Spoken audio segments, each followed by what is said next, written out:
We are joined live now from Israel with IDF international spokesperson, Lieutenant Colonel Jonathan Conriquez. Lieutenant Colonel Conriquez, pleasure to have you back on our program tonight. I appreciate you making the time. Thank you for having me again. I'm just going to pick up actually where my last interview left off. We were talking to the uncle of a Canadian who was killed by Hamas. They just discovered that she was not, in fact, held hostage.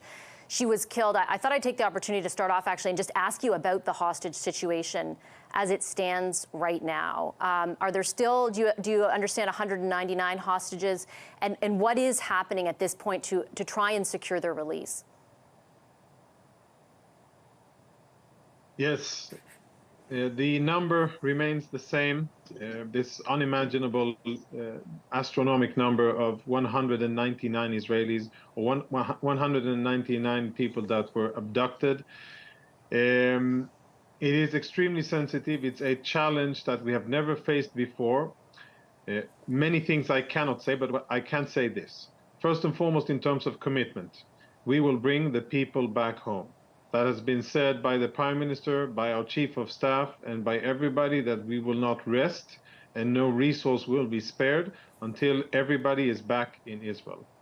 In addition to that, I can share that there is a national task force which is pooling all of the resources of the intel community that are now focused mostly on this specific task to understand, and this has already been established now, who is being held hostage, and then to understand where they are, and most importantly, how to get them out. Because of the sensitivity, I can't elaborate further where we stand and the main challenges we face. I can only say that we in the IDF, our embrace and warmest feelings of go out to the families, both of soldiers and civilians, and we will do everything it takes to get them back. I watched an interview, and I do understand the sort of operational considerations, but maybe more broadly speaking, I watched an interview, I believe it was on NBC News this morning, in which an official who represented Hamas essentially said, if airstrikes stopped on Gaza, they would release those hostages. Do you believe that? I don't believe a single word coming out of a Hamas terrorist. They are a bunch of cowards and liars, murderers, rapists, and people who mutilate bodies and do some of the worst atrocities. They are vile.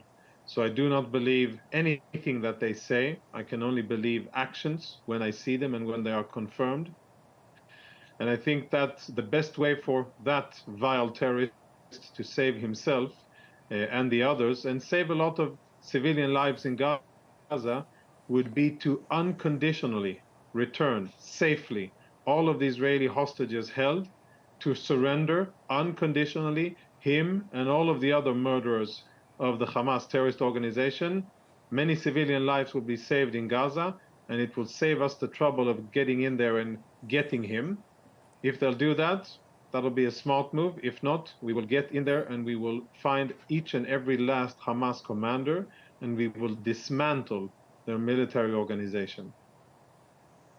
Lieutenant Colonel, it's been just over a day since that explosion in the area of the hospital in Gaza City. I watched your interview last night on CNN shortly thereafter. And you talked about how you were confident at that time that Israel was not behind whatever happened. And obviously a lot has come to light since then, and you have produced some of the intelligence and evidence to that point. How confident are you at this point, nearly, I guess it's 24 hours after that initial interview, that it was not Israel behind this? I am as confident as I was when I first faced the camera a few hours ago yesterday. I am more confident because now we have the light of day. And now we have the Palestinian photographers and some other media outlets going to the place, taking footage of the burnt parking space and the surroundings, and verifying and independently corroborating what we said last night, just 4 hours after the explosion.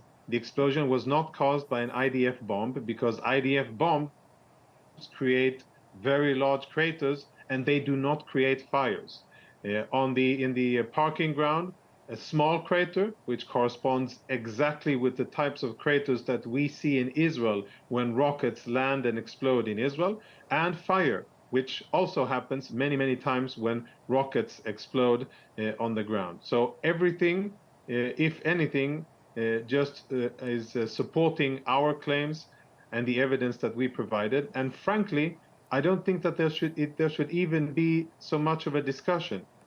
Here, on one hand, we have a terrorist organization which lies, murders, rapes, and brutalizes women, children, and men, who has a long track record of lying and bullying the international media and executing journalists in Gaza and bullying them. And their word is taken at face value, and we have to prove that they're wrong. I think it should be the other way around. And I don't think that there even should be a contest, as in, or a contest of parity between what Hamas says and what we say, especially not when it's after 4 hours of investigation and we say that this was based on the highest level or approved at the highest level in Israel. I certainly, Lieutenant Colonel, take your point about that, and that there should be the highest degree of skepticism pointed in the direction of any claim coming from Hamas. Initially, and I know that you'll say that there is much sort of interwoven between the health authority, for example, or various authorities in Gaza and Hamas, but the initial information did come from the health authority there. And I ask this with as much sensitivity as I can, because I do understand that Hamas instigated this. But the intelligence in Israel failed to see it coming. The IDF has been heavily criticized from Israelis about the speed with which you responded.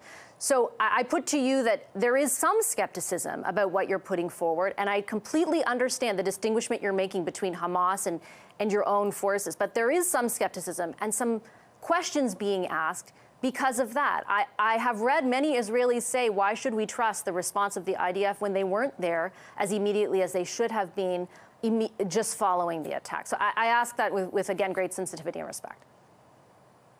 Yes, I understand your question and where it comes from. And let me say this. One failure doesn't make a complete organization a failure.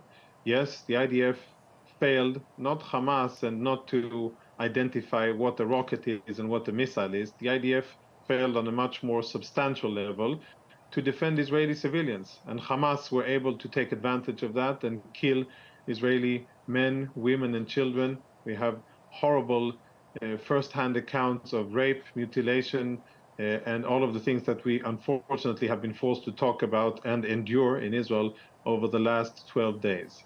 The fact that the IDF didn't prevent that doesn't mean that we don't have a tremendous intelligence collection machine that is working overtime in striking Hamas and its targets. And a good example, just from a few hours ago, yesterday, a senior Hamas official, a military commander who was responsible for central Gaza and a liaison with the other terrorist organizations in Gaza, he was killed. This is a man who was in hiding. He knew he had a target on his back. He was killed because we targeted him. How did we target him? With intelligence, the same type of intelligence that I brought before the world and showed and substantiated our claims with. So if anybody wants an answer whether or not Israeli intelligence is still good, ask Hamas leaders and how many times they've seen the light of day since they went into their tunnels. They're afraid because they know that we have the intelligence and the capacity to strike them.